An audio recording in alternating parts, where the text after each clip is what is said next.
তোমার আমার কল্পনার রাজ্যই হলো পড়শি ডায়েরি, যার অপর নাম ভালোবাসা।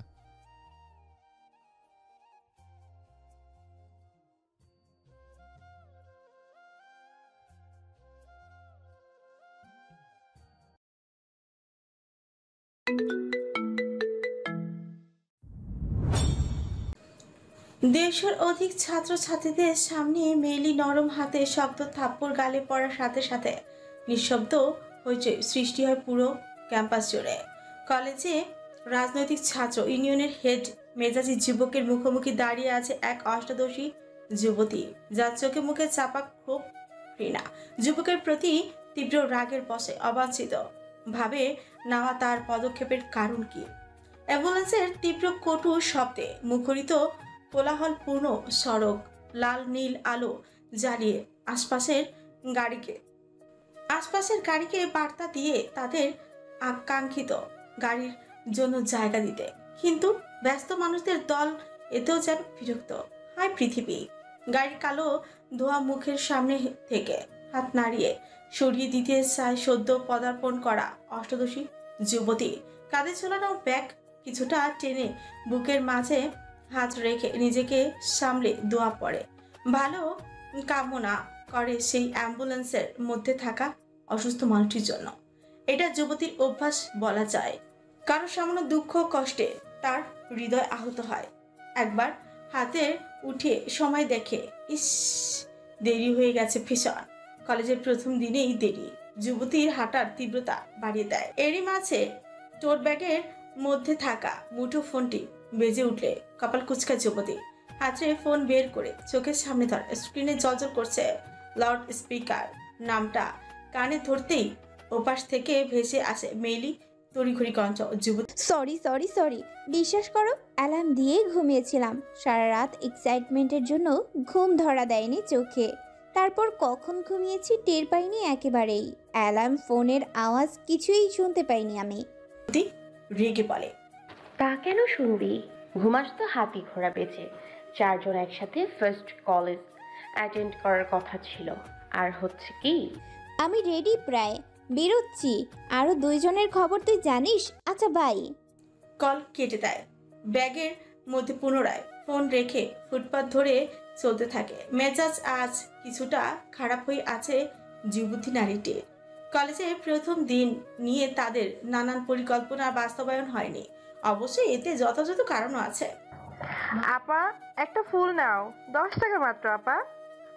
ঘোর কেটে সামনে তাকাতেই দেখলো এক 9-10 বছরের বালিকা ছোট বালতি ভর্তি লাল গোলাপ ফুল নিয়ে দাঁড়িয়ে আছে। ছোট্ট মায়াবী চেহারায় জামায় লেগে আছে ময়লার প্রলেপ। নিশ্চিত এই প্রলেপের পিছনে মেয়েটির সৌন্দর্য লুকিয়ে আছে। মায়া হয় যুবতীটির। সামান্য হেসে বলে, কি নাম তোমার? ফুলি। বাহ, তোমার নাম তো ঠিক তোমার মতো। লাজুক হেসে মাথা নুয়ে ফেলে ফুলি। অতঃপর আবারও আশা রাঙা চোখে তাকিয়ে রয় যুবতীর উদ্দেশ্যেই বলল, আপা, ফুল নেবে না? নেব, যদি তুমি আমার দেয়া টাকায় কিছু কিনে খাও তাহলে নিব। ফুলির চোখ চিকচিক করে উঠে মাথা নাড়িয়ে পড়ে। খাবো আপা। তাহলে দাও 3টে গোলাপ।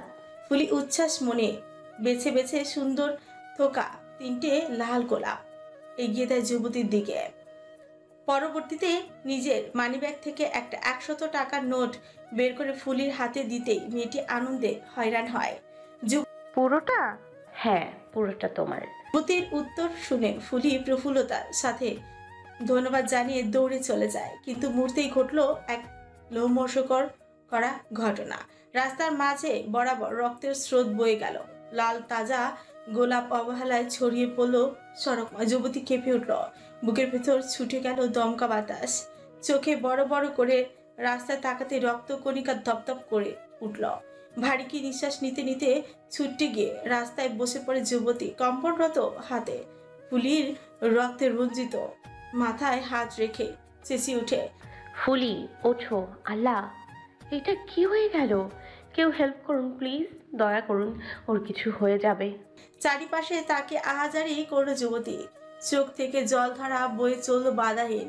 শুকনো ঢোক গিলে কিছু খোঁজার চেষ্টা করলো পেছন দিকে দৃষ্টি ফেলতে দেখতে পেল লাল গাড়ি জলজল করছে, কালো ইংরেজি অক্ষরে লেখা। মস্তিষ্কে নিল সেই কাঙ্ক্ষিত নাম্বার। রাগে ক্ষোভে উত্তাল তরঙ্গ সৃষ্টি হলো অন্তরে। ধিক্কার জানালো গাড়ির মধ্যে বসে থাকা পাশা মানুষটিকে। গাড়ির পিছে ছুটে চলা মানুষগুলি পুনরায় ফুলি নামক আহত মেয়েটার কাছে এলো। ধরাধরি করে সবাই টেনে তুলল ফুলিকে। যুবতীও রাস্তা থেকে উঠে ধীর পায়ে অগ্রসর হলো। পা দুটো কাঁপছে তার, গা গুলি উঠল। রক্তে তার আতঙ্ক, যাকে ইংলিশে ব্লাড ফোবিয়া বলে। থাকতে না পেরে রাস্তার পাশে গড়গড় করে বমিও করে দিল সে। হাঁপিয়ে নিঃশ্বাস ফেলে ব্যাগ থেকে ওয়াটার বোতল বার করে মুখে পানি ছিটা দিতে চোখ দুটো জ্বলে উঠল। রাগে চোয়াল শক্ত হলো তার। কোনো রকমে নিজেকে সামলে একটা অটোতে উঠে বসল। কোথায় যাবেন? Police station. খাকি পোশাক পরিহিত অসংখ্য পুলিশের আনাগোনা আশেপাশে। নানান মানুষ নানা রকম বিচার নিয়ে হাজির হয় এখানে। কয়েকজন কিন্তু কয়েকজন সঠিক ন্যায় পায় তা অজানা কিংবা হাতে গোনা। কথাগুলি ভেবেই তাচ্ছিল হেসে অটো থেকে নেমে আসে যুবতী। ভাড়া মিটিয়ে এগিয়ে যায়। পুলিশ থানার মধ্যেই প্রবেশ করে এবং হাবিলদার জিজ্ঞেস করে, রিপোর্ট লেখাবো কোথায়? হাবিলদার দাঁত বের করে হেসে বলল, সবাই এখানে রিপোর্টই লেখাতে আসে। তো এটা কি কোনো 5 স্টার রেস্টুরেন্ট যে খেতে আসবে? সামনে দাঁড়িয়ে থাকা ছোট্ট মেয়ের কথা শুনে হাবিলদার হাসি থেমে যায়। আঙুল দ্বারা ইশারা করে বলে, ওখানে। যুবতী দপদপ পায় হেঁটে যায় সেদিকে। একজন পুলিশ অফিসার চেয়ারে বসে, কিছু ফাইল দেখতে ব্যস্ত সে। সামনের কারোর উপস্থিতি পেয়ে মাথা তুলে তাকায়, দেখে একটি মেয়ে দাঁড়িয়ে আছে। কিছু বলবে? কমপ্লেন লেখাবো। বসো। যুবতী চেয়ার টেনে বসে, কাঁধের ব্যাগ কোলে নিয়ে দৃঢ় কণ্ঠে বলে, একটা লাল গাড়ি নাম্বার K01C694 রাস্তা হতে এক পথ শিশুকে আহত করে পালিয়ে যায়। আহত হওয়া মেয়েটির নাম ফুলি। রাস্তায় ফুল বেচে সে। আমি এর বিরুদ্ধে আইনি কঠিন পদক্ষেপের আর্জি জানালাম। আশা করি সঠিক ন্যায় পাবো। পুরো রিপোর্ট লেখার পর শেষে দাড়ি টেনে মাথা তুলে একবার মেয়েটির দিকে তাকায় ইয়াজ আনসারি। বয়স কত হবে? এই 29। কেরিয়ার কিংবা চলমান যুবক বয়সে এরকম স্পষ্ট ভাষাধারী মেয়ে কখনই সে দেখেনি। এই প্রথম মনের আন্দাজেই কাউকে ভালো লাগলো তার। গলা কেসে নিজেকে সংযত করে গম্ভীর স্বরে বলল, উই ট্রাই আওয়ার বেস্ট। নাম? আমার জি। উম্মে তানিয়া খান। মনে মনে ইয়াস এই নামটি কয়েকবারই উচ্চারণ করলো। অতঃপর পেনের সাহায্যে নামটি রিপোর্টের নিচে লিখে আবারও তানিয়ার দিকে তাকিয়ে বলল, ফোন নাম্বার? তানিয়া ফিকুচকে বলল, নাম্বার কেন লাগবে? ফর্মালিটি। কোনো রকমের ইনফরমেশন জানতে লাগবে আপনার নাম্বার। তানিয়া কিছুক্ষণ ভেবে নাম্বারটি বলল। অতঃপর উঠে গেল সেখান থেকে। ইয়াজ কিছুক্ষণ তানিয়ার যাওয়ার দিকে তাকিয়ে রইল। অতঃপর ছোট্ট কাগজে লেখা নাম্বার নিজের ফোনে সেভ করে নিল। ইয়াজ কাজটি করে সামান্য অপরাধ বোধ করলেও মনে মনে বলে উঠল, 3.5 বছরের প্রফেশনে কখনো খারাপ কাজ করিনি। হারাম ঘুষ থেকে নিজেকে বাঁচিয়ে রেখেছি, কিন্তু আজ একটু ভুল করতে মন চাইলো। মিঠে ভুল। কলেজের গেটের কাছে এসে হাজির হলো শেফা। চোখ মুখ কুচকে ফেলল সে। আজ সে অনেক লেট। কলেজের প্রথম দিনই দেরি করতে চায়নি সে, কিন্তু ওই যে কপাল। প্রথমে ঘুম থেকে উঠতে লেট, তারপর যানবাহনের রাস্তায় জ্যাম, আর এর জন্য লেট। হাতের মুঠোয় ফোন তুলে তানিয়াকে কল দেয়। এই নিয়ে প্রায় 12 বার কল করলো তানিয়াকে। রিং হচ্ছে কিন্তু রিসিভ করছে না। এবার রাগে হলো শিফার। লম্বা শ্বাস টেনে রাস্তার দিকে তাকাতে দেখলো তানিয়া ভাবলেশীন ভাবে কলেজ গেটের মধ্যেই ঢুকছে। শিফা ছুটতে গিয়ে তানিয়ার বাহু নাড়িয়ে বলল, এই তোর ফোন কই? কতবার কল করলাম, রিসিভ করলি না কেন? আচ্ছা, তোর এত দেরি হলো কিসের জন্য? তোর তো আগে আসা উচিত। শিফা ছুটে গিয়ে তানিয়ার বাহু নাড়িয়ে বলল। তানিয়া এবার মাথা তুলে শিফার চোখের দিকে তাকাতে শিফা অবাক হয়। তানিয়াকে কেমন ক্লান্ত লাগছে। শিফা কিছু বলতে নিলেই দেখতে পায় তানিয়ার গোল ঘিয়া রঙের কাপড়ে রক্তের ছাপ। শিফা উদ্বিগ্ন হয়ে প্রশ্ন করে। তানি, কি হয়েছে তোর? এইরকম দেখাচ্ছে কেন তোকে? আর আর এই রক্ত, কিসের রক্ত এটা তোর? তোর কিছু হয়েছে? তানিয়া দুই দিকে মাথা নাড়ায়। শিফা কিছুটা শ্বাস ছাড়ে, অতঃপর তানিয়াকে টেনে তার কাছে নিয়ে এসে বলে, পিরিয়ড হয়েছে তোর? না। তাহলে প্লিজ বল, আমি চিন্তায় শেষ হয়ে যাচ্ছি। তানিয়া ভারী শ্বাস ছাড়ে, অতঃপর শিফাকে সব খুলে বলে, যা শুনে শিফারও প্রচুর খারাপ লাগা কাজ করে। আচ্ছা, প্রথমে ওয়াশরুমে যাই, চল। সামান্য ফ্রেশ হয়ে তারপর ক্লাসে যাব। তানিয়াও সম্মতি দেয়। দুইজনই ফ্রেশ হয়ে আবারও ক্যাম্পাসে আসে। শিফার নাকি খিদে পেয়েছে, তাই ক্যান্টিনে এসেছে তারা। একটা টেবিলে বসে স্যান্ডউইচ অর্ডার দেয়। খাবার আসলে তারা খাওয়া শুরু করে। তানিয়া খেতে খেতে বলে, দিয়ার কি খবর? কবে আসবে ওর আপির বাড়ি থেকে? শিফা স্যান্ডউইচ চিবোতে চিবোতে বলে, ওর আপি একা বাবুকে ক্যারি করতে পারে না, তাই তো বাবু হওয়ার পর থেকেই ও সেখানেই। 2-1 দিনের মধ্যে চলে আসবে বললো তো। কিছু সেটাই। আর রেশম খাট থেকে পড়ে পায়ে চোট লাগিয়ে বসে আছে স্টপিটা। তানিয়ার কথায় শিফা কিছুটা হেসে উঠে। তানিয়াও সামান্য হাসে। তারা 4 বান্ধবী একে অপরের পরিপূরক, সেই ন্যাংটাকালের বন্ধু তারা। স্কুল থেকে তারা একসাথে। তাদের কথার মাঝে একদল মেয়ে তাদের টেবিলের সামনে এসে হাজির হয়। তানিয়া শিফা কিছুটা ফিকুচকে তাদের দিকে তাকিয়ে বলে, বলবেন আপনি? কোন ইয়ার? ফার্স্ট। বা আজ তাহলে তোমাদের প্রথম দিন কলেজে? তাহলে ক্লাস না করে বসে আছো কেন? সেটা আমাদের ব্যাপার। শিফার কথায় মেয়েগুলো কিছুটা হেসে উঠে বলে, তাই নাকি? কিন্তু ক্লাস না করে এখানে বসে থাকার জন্য তো তোমাদের শাস্তি পেতে হবে। তানিয়া তাদের থামিয়ে বলে, এইগুলো কি বলছেন আপনারা? আমাদের ক্লাস আমরা বুঝে নিব। আর ক্যান্টিনে বসে আছি, নিশ্চয়ই আড্ডা দিতে নয়। তানিয়ার কথায় মেয়েগুলো পুনরায় হেসে বলে, এইসব বললে তো হবে না। ফার্স্ট ইয়ার ফার্স্ট ডে উপলক্ষে তোমাদের একটা স্মরণীয় ঘটনা উপহার দেব না? এটা কি হতে পারে?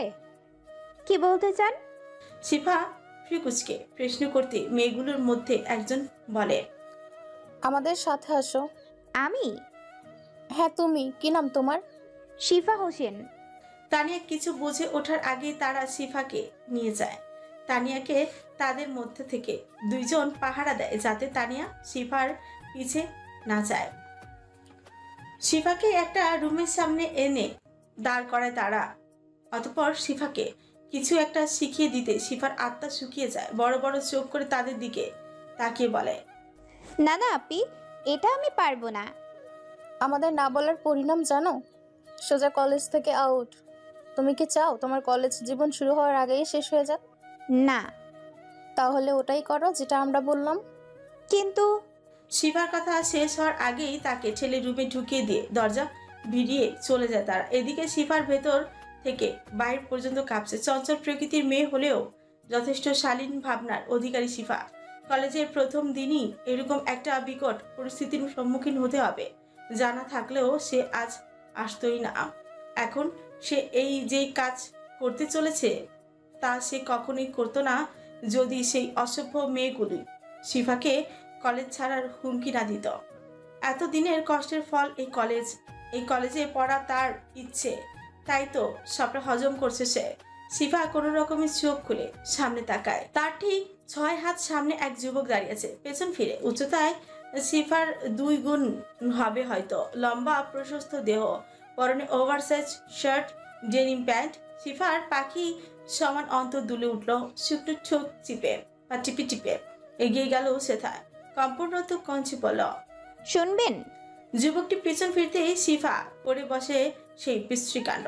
পায়ের পাতা উঁচিয়ে ঠোঁটের সামান্য স্পর্শ করে সেই যুবকের হালকা দাড়িযুক্ত চিবুকে নিজের বেহাইয়া কাজকে পরিণতি দিয়ে যেই না পালাতেই যাবে অমনি তার হাতের কবজি ধরে ফেলে সেই কাঙ্ক্ষিত যুবক। চওড়া হাতের দৃঢ় থাবায় শিফার নাজুক কবজি ভেঙে যাওয়ার পথে শিফার অন্তর আত্মাও সুখে এইটুকু শুকনো চোখে ভারী কি নিঃশ্বাস ত্যাগ করে হুড় হুড় করে বলে, আমায় মারবেন না দয়া করে, আমি কিছুই ইচ্ছে করে করিনি। বিশ্বাস করুন, আমি ইচ্ছে করে করিনি। ওই ওই বড় অপিগুলো আমায় এটা করতে বলেছিল। আমি না করেছিলাম শুনেনি তারা। বলে ওদের বলা কাজ না করলে কলেজ থেকে আউট করে দিবে।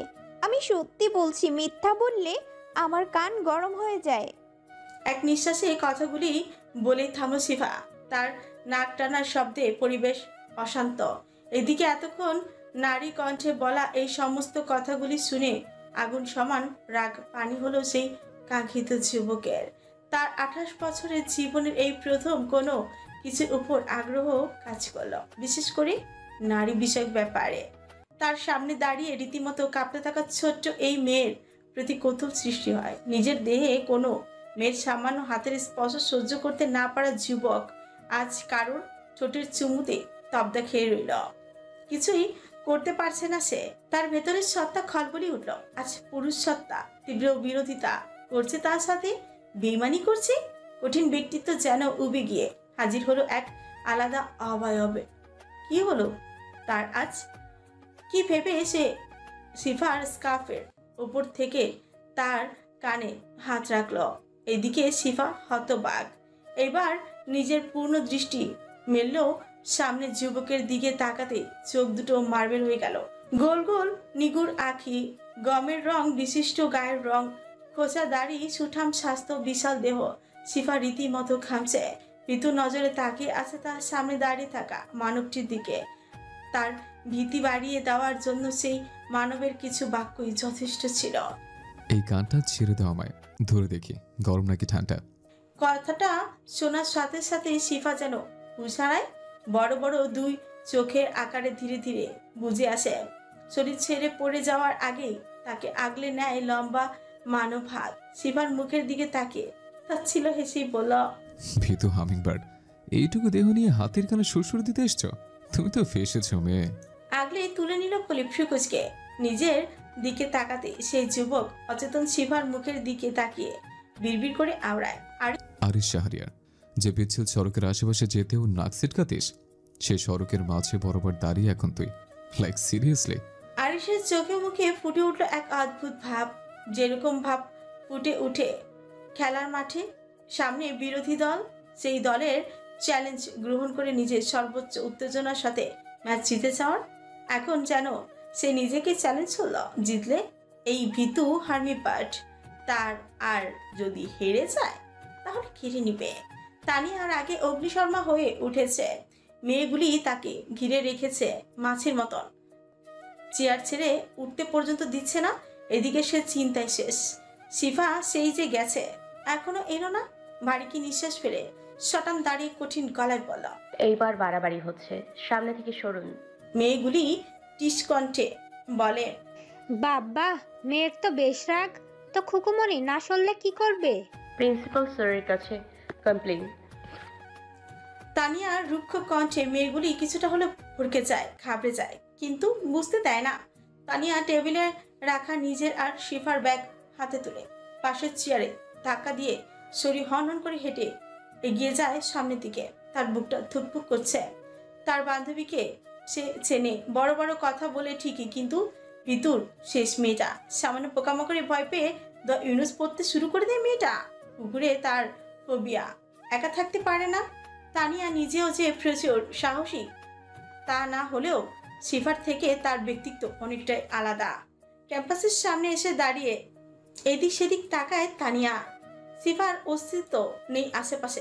মেয়েটা গেল কই? অত্যাধিক চিন্তায় যখন কাহিল তানিয়া, সেই মুহূর্তে তার চোখে পড়ে ক্যাম্পাসের ভেতরে প্রবেশমান গাড়ির দিকে।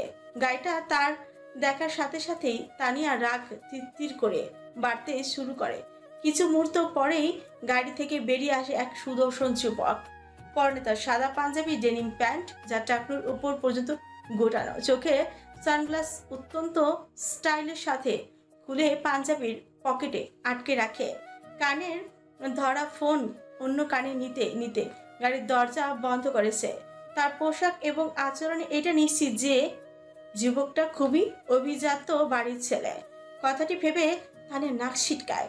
আভিজাত্য শুধু পোশাক পর্যন্ত সীমাবদ্ধ, কিন্তু অন্তর কয়লার থেকে বেশি কালো। তানিয়ার চোখের সামনে ভেসে উঠে ফুলির রক্তে রঞ্জিত দেহ, দপ করে আগুন জ্বলে মাথায়। হৃদায়ত জ্ঞান শূন্য হয়ে বড় বড় পা ফেলে এগিয়ে যায়। একেবারে যুবকের মুখোমুখি দাঁড়ায় তানিয়া।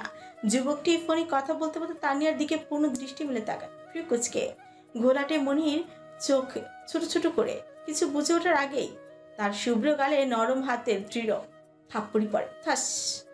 যুবকটি হতভম্ব হয়ে রয়।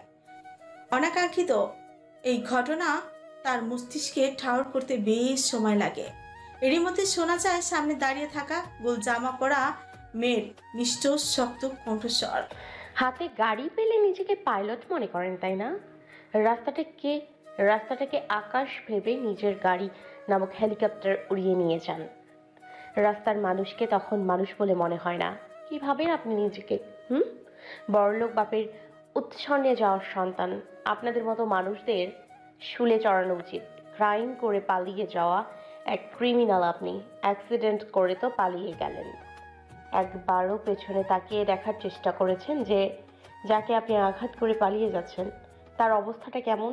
আসলে কি বলুন তো, সবটাই শিক্ষা, আর আপনার শিক্ষার ত্রুটি আছে। কথাগুলি বলে থামলো তানিয়া। তার নিঃশ্বাস ভারী হয়ে আসছে, শরীর কাঁপছে তার।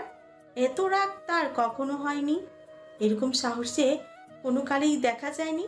আজ যেন তার মাঝে রাগের রানী ভর পড়েছে। এদিকে নরম হাতের দৃঢ় থাপ্পড় খাওয়া যুবকটি ক্রোধে থরথর করে কাঁপছে। তার শিরা উপশিরা তপতপ করে জ্বলছে। কপালের রগগুলি ফুলে উঠেছে।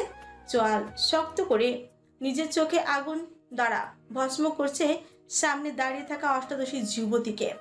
ক্যাম্পাসে উপস্থিত প্রতিটা ছাত্র ছাত্রী অবাক হয়ে দেখলো সমস্ত ঘটনা। তারা একে অপরের কানে কানে কি যেন বলা কওয়া করছে। তানিয়ার সাহস দেখে তারা হতবাক। মেয়েটার দম আছে।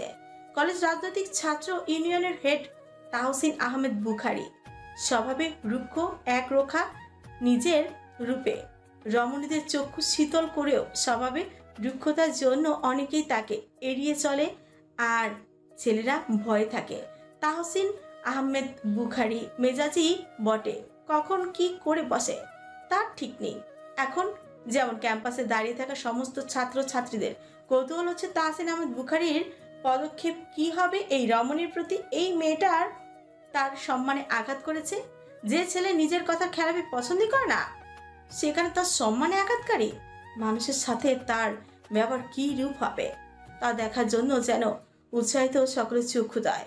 তানিয়া আর এক সেকেন্ডও দাঁড়ায় না। পাশের গেট হতে কলেজের মধ্যে প্রবেশ করে। তার বান্ধবী কোথায়?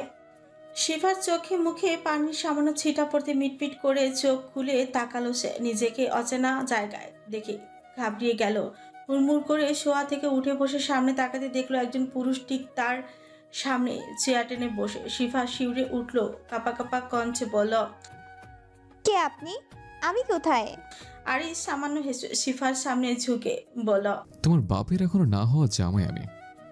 আহাম্মকের মতো তাকিয়ে রইল শিফা।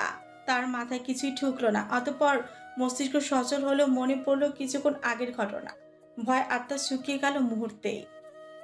তাহলে কি লোকটা তাকে আটকে রেখেছে? আরিস আবারও গমগমের সুরে বলল। নাম কি? শিফা নাক টেনে বলে, শিফা হোসেন। কোন ইয়ার? First year. বাহ, কলেজের প্রথম দিনের মন্দ কাজ। শিফা এবার কেঁদে দিবে ভাব। দুই দিকে অনবরত মাথা নাড়িয়ে না বোঝায়। আরিস গম্ভীর স্বরে বলে, তোমার করা কাজের জন্য আমি তোমাকে কিরূপ শাস্তি দিতে পারি তার কোনো আইডিয়া আছে? শিফা এবার হু হু করে কেঁদে ফেলে। কান্নারত কণ্ঠে বলে, আমি বাজে মেয়ে না, বিশ্বাস করুন। আমি ওটা করতে চাইনি, আমি খারাপ না। আরিস মনে মনে এনজয় করে শিফার কান্না। মেয়েটার কান্না তাকে এক অদ্ভুত আনন্দ দিচ্ছে। মেয়েটার আদুরে ঠোঁট ফুলিয়ে করা কান্না তাকে আরো আদুরে করে তুলেছে। এদিকে শিফা ভয় শেষ। আরিসের দৃঢ় ব্যক্তিত্ব তাকে অস্থির করছে। না চাইতেও মানুষটাকে তার ভীষণ ভয় হচ্ছে। তার বেহায়া কাজের জন্য সামনে বসে থাকা শক্তপোক্ত পুরুষটির কাছে তাকে এক আছাড় মারা কোনো বৃহৎ ব্যাপার নয়। আরিস শিফার দিকে গভীর দৃষ্টিপাত করেই বলে, শাস্তি তোমার কাম্য। আমাকে চুমু দেওয়ার ভয়ানক অপরাধ করেছে তুমি। শিফার এবার লজ্জায় শেষ। কান্না থেমে এখন সে ফোপাচ্ছে। মাথা নত, ভারী নিঃশ্বাস সব মিলে শিফার অবস্থা কাহিল। সে চাইছে এখান থেকে পালাতে, যা অসম্ভব। শিফা কাপা কাপা কঞ্চে বলে। কি শাস্তি? আমি কিন্তু আমার কান দেব না। আরিশ খানিক ভরকে গেল। মেয়েটা তার কথা সত্যি মনে করেছে ইন্টারেস্টিং। আরিশ গা এলিয়ে দায়সারা ভাবে বলে, দাসত্ব? যতদিন কলেজে তুমি পড়বে ঠিক ততদিন আমার দাসী হিসেবে নিযুক্ত করলাম তোমায়। আমার কথা সামান্য হেরফের হলে।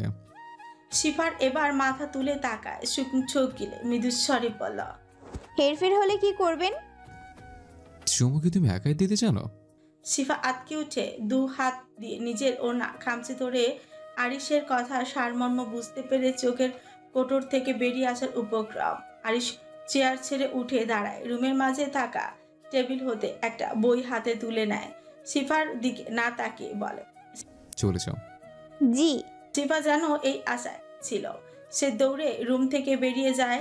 আরিশ চুপচাপ সেদিকে তাকে দীর্ঘশ্বাস ছাড়ে। সে এতক্ষণ কি বলল বা কি করলো তা জানা নেই। সেও শুধু বুঝেছে তার মন চেয়েছে। শিফাকে করিডোর হতে দৌড়ে আসতে দেখে তানিয়ার জান ঠান্ডা হলো। তার চিন্তায় ডুব থাকা মন শান্ত হয়। শিফা তানিয়াকে দেখে ছুটে আসে, কাছে আসে, হাঁপাতে থাকে অবিরাম। তানিয়া তাকে পাশের বেঞ্চে বসিয়ে পানির বোতল এগিয়ে দিয়ে বলে, কি হয়েছে? শান্ত হয়ে পানি খা। শিফা পানি খেয়ে শান্ত হওয়ার চেষ্টা করে। তানিয়া বলে, খুলে বল সবটা, কি করিয়েছে ওরা তোকে দিয়ে? শিফা ঢেকুর গিলে সবটা খুলে বলে তানিয়াকে। এইদিকে তানিয়া সবটা শুনে অবাক। এইটুকু সময় এত কিছু হয়ে গেল। তানিয়া তাতে দাঁত পিষে বলে, কেমন ছেলে সে, যাদের শাস্তি দেওয়ার কথা তাদের না দিয়ে তোকে শাস্তি দেয়? দাঁড়া, কাল আমরা প্রিন্সিপাল স্যারের কাছে যাব, সব কয়টার নামে কমপ্লেন করব। যদি কিছু হয়? কি হবে? তুই কি ইচ্ছা করে চুমু দিয়েছিস? ইস, তওবা। না না। তাহলে ভয় কিসের? শিফা কিছুটা সাহস পায়। কিছুক্ষণ পর তাদের দিকে এগিয়ে আসে তাদের ক্লাসের কিছু বান্ধবী। তানিয়ার সাথে দেখে তানিয়া তাদের দেখে জিজ্ঞেস করে, আজ আর ক্লাস হবে না? না, মাত্র একটা ক্লাস হয়েছিল, তাও আবার নাম জিজ্ঞেস করেছে। কাল থেকে ফুল ক্লাস হবে বলেছে। আচ্ছা। বান্ধবীগুলি চলে যায়। তানিয়া, আর বসে থেকে কি লাভ? বাড়ি চল, আজ আমাদের সাথে যা হলো তা সিনেমায়ও হয় না। তুই কিভাবে জানলি? তুই তো সিনেমাই দেখিস না। বলে। তানিয়া কিছুটা অপ্রস্তুত হয়ে বলল, কে বলেছে? আমি দেখি। তাহলে ডিডিএলজে এর ফুল ফর্ম বলে দেখি। তানিয়া কিছুক্ষণ ভেবে বলে, দাদি দাদুর লেগেছে ঝগড়া। শিপা হতভম্ব হয়ে রয় তানিয়ার দেওয়া ফুল ফর্ম শুনে। ভাগ্যিস শাহরুখ খান বাংলা বোঝে না, না হলে নির্ঘাত সে তানিয়াকে গুল্লি করত। তার আইকনিক মুভির নামের 12টা বাঁচানোর জন্য ক্রোধে কাঁপতে থাকা কঠিন পুরুষালী হাতে থাপ্পড় খেয়ে কিছু দূর ছিটকে পড়লো রেহান নামক 23 বছরের ছেলেটি। হ্যাংলা পাতলা ছেলেটি থাপ্পড়ের বেগ সামলাতে না পেরে ব্যাপকভাবে টুকটুক করে কাঁপছে। কিছু মুহূর্ত পরেই কিছু পুলিশ এসে ছেলেটিকে টেনে নিয়ে গেল। ইয়াজ আনসারি কিছুক্ষণ স্থির থেকে সামনে দাঁড়িয়ে থাকা যুবকের উদ্দেশ্যেই বলে, শান্ত হন তাহসিন আহমেদ, চেয়ারে বসুন প্লিজ, আপনার সাথে কিছু কথা আছে। তাহসিন চোয়াল শক্ত রেখে চেয়ার টেনে বসে। বদ মেজাজি স্বভাবের বসে সে নিজেকে মোটেই ঠিক রাখতে পারছে না। প্রথমেই ওই নাক উঁচু লেদা মেয়েটির থাপ্পড়, আর দ্বিতীয়ত পুলিশের হতে তার ডাক, সব মিলিয়ে তাহসিন যে কিভাবে নিজেকে সংযত রেখেছে তা শুধু মাত্র সে আর তার খোদাই জানে। এদিকে ইয়াজ দেখে তাহসিনের হাব ভাব। শহরের ঐশ্বর্যশালী ক্ষমতাবান ব্যবসায়ী আব্দুল আহমেদ বুখারীর একমাত্র ছেলে তাহসিন। তার দুরন্ত চরিত্র, আক্রোশমূলক আচরণের চর্চা ছড়িয়েছে সারা শহরে। এই মুহূর্তে তাহসিনের মনোভাব লক্ষ্য করে ইয়াজ। রুদ্ধ শ্বাস ত্যাগ করে, অতঃপর বলে, কমপ্লেনটা যেহেতু আপনার গাড়ির উপরেই ছিল, তাই আপনার সাথে যোগাযোগ করা আমাদের জন্য আবশ্যক হয়ে পড়েছিল। তাহসিন মুখ ফুলিয়ে নিঃশ্বাস টানে। রেহান আমাদের নিউ ড্রাইভার, ও ওই রকম একটা কাজ করবে তা আমাদের ভাবনার বাইরে। আপনাদের যা করণীয় আপনারা করতে পারেন। সে তো আমরা করবই। ভালো হয় যদি আপনি সেই ইনজুরিড মেয়েটিকে একবার দেখে আসেন।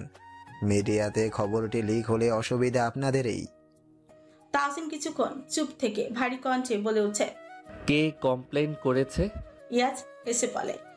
তা তো বলা যাবে না। Relax, I don't do anything with him.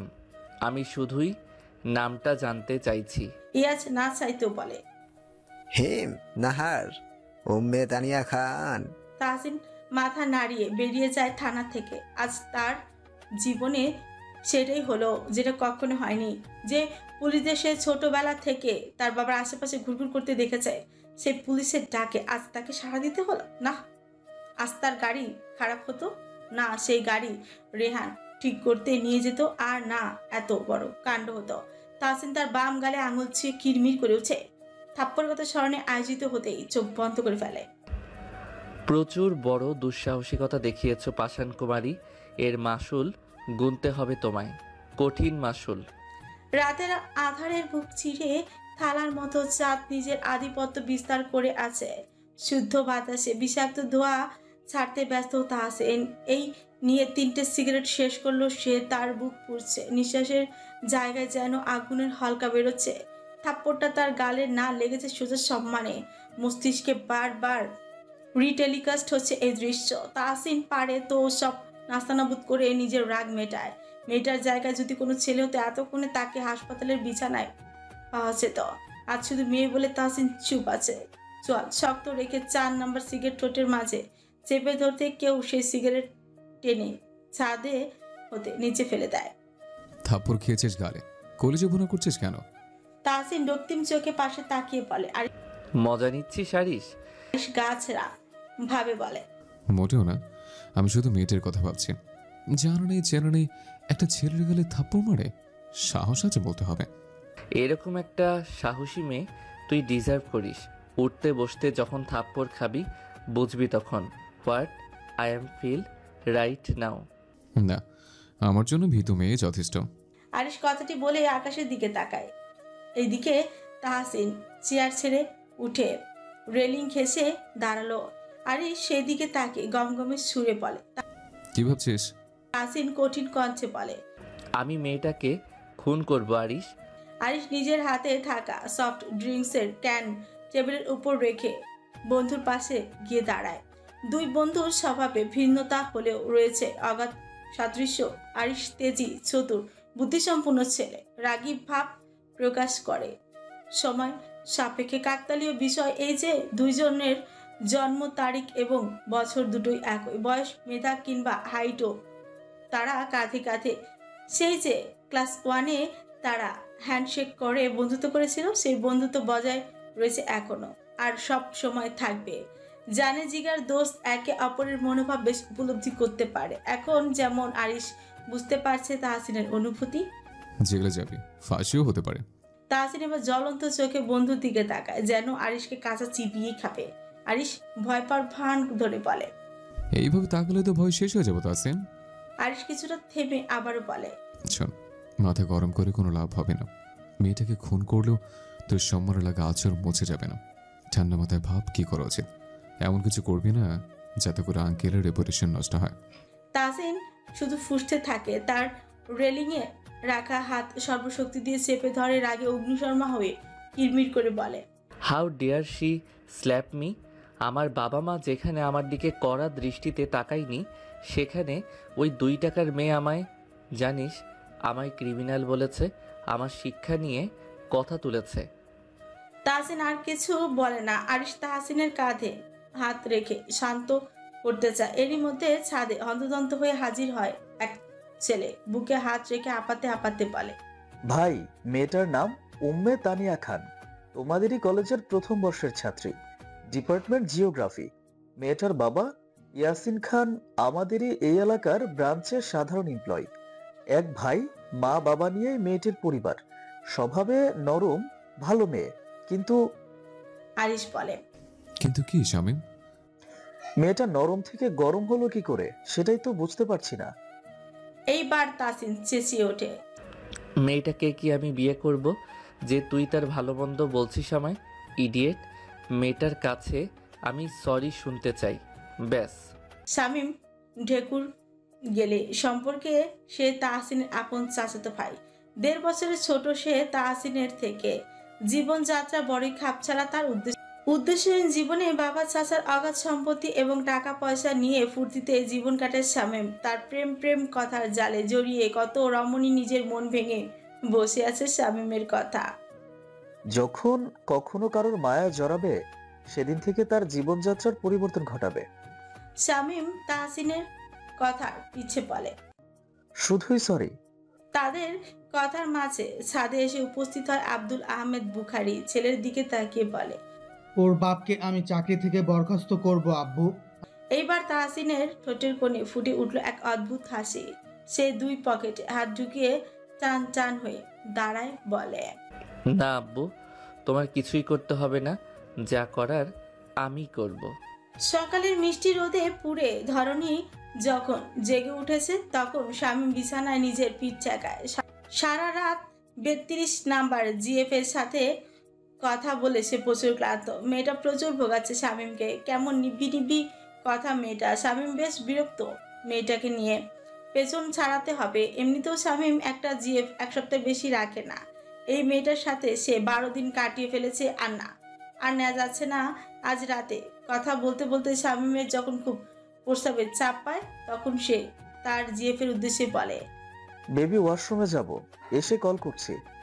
তখন নেকি মেয়েটা নেকা নেকা ভাবে বলে ওঠে, যাও বাবু, সাবধানে যাবে। ওয়াশরুমে একা ফিল করলে আমায় কল করবে কিন্তু। আমি তোমাকে খুব মিস করবো জান। শামীম কথাগুলি ভেবে নাক মুখ কুচকে ফেলে। বালিশে মাথা রেখে পিটপিট করে বলে, শালি সাদা পাটালি, জীবনটা আমার তেনা তেনা করে দিচ্ছে। রাগে গজগজ করতে করতে একটা সময় ঘুমিয়ে পড়ে শামীম। সকালে নাস্তার টেবিলে হাজির হয় তানিয়া। কলেজ যাবে বলে রেডি সে।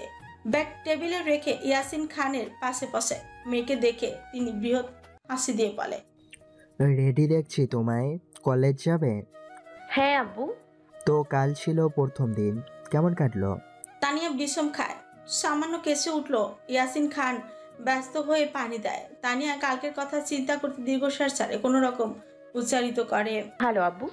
আচ্ছা, কোনো কিছু অসুবিধা হলে আমায় জানিও। জি। আপু আজ অফিস যাবে না? হ্যাঁ যাব মা, চলো দুইজনে একসাথে বেরোবো। তানিয়া রুটি ছিঁড়ে গালে দিয়ে বলে, শিফা আসবে আব্বু, একসাথে যাব। ইয়াসিন খান সামান্য হেসে তানিয়ার মাথায় হাত বুলিয়ে আদর দিয়ে বলে, মেয়ে এখন বড় হয়েছে, এই যেন কিছুদিন আগেই ছোট ছোট হাত ধরে স্কুলে নিয়ে গেলাম, আর আজ মেয়ে আমার কলেজে যায়, কিছুদিন পরে শ্বশুর বাড়িও চলে যাবে। মেয়েরা সত্যি তাড়াতাড়ি বড় হয়ে যায়। ইয়াসিন খানের কণ্ঠে কিছুটা ক্লেশ। তানিয়া ফ্রিকুচকে ঠোঁট বাকিয়ে বলে, আমি বিয়ে করব না আব্বু। আমিও এরকম বলতাম। তারপর একদিন তোর নানা তোর বাপকে টেনে নিয়ে আসে আর বলে, সামিনা বিয়ে করো, আর আমিও করে নিলাম। তোর বাপের মুখ আমি সোজা বিয়ের রাতে দেখেছিলাম। হ্যাংলা পাতলা শরীরে সাদা পাঞ্জাবি দেখে ভয় পেয়েছিলাম, ভেবেছিলাম কঙ্কালের শরীরে জামা পরানো হয়েছে।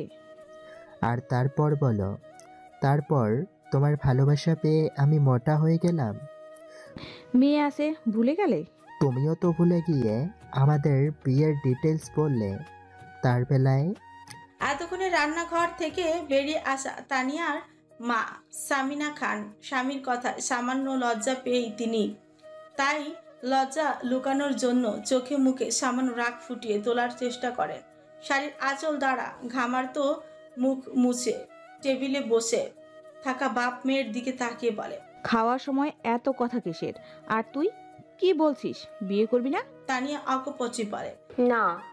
সামিনা খান আবারও রান্নাঘরের দিকে যেতে যেতে স্বামীর উদ্দেশ্যে বলে, এই যে বাড়ি ফেরার সময় 4 ফুট 11 ইঞ্চি একটা কাচের বয়াম এনো তো।